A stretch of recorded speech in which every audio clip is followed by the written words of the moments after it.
Find yourself to, and that was at the time there was a movie called Hercules, and it was starring the first bodybuilder really was Steve Reeves. Great, unbelievably good-looking guy. And after I saw that, I had what is known as an epiphany. I literally went out of the movie theater at 12 years old.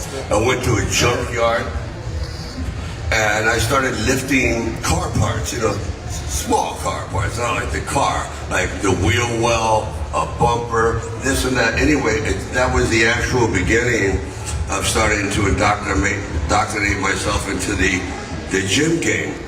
And back then, in the 50s, it was very primitive.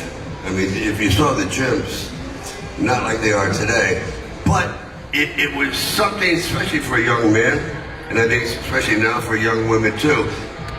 I looked at it as a hobby, you know what I mean? Like, some people go out and play tennis and do this and that. I said, why don't you just take care of yourself a little bit?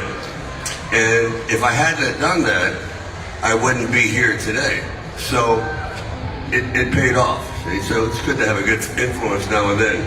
What I can't believe is that when you started, like every actor, there's a period where you are that struggling actor wanting to make it. And was it hard when you were starting out as an actor?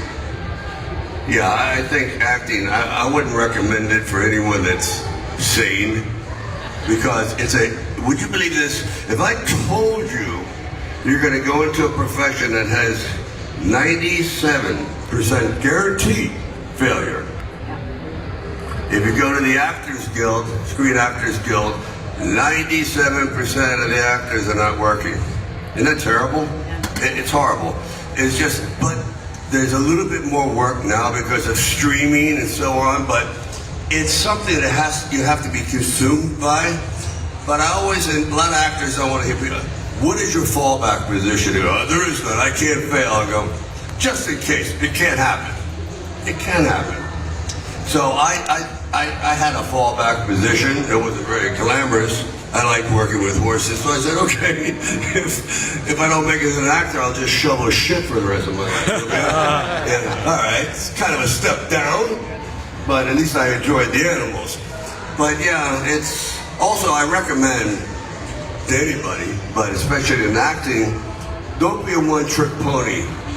If you can develop 2 or 3 skill sets at the same time, I don't care what kind of job, so you're not just one.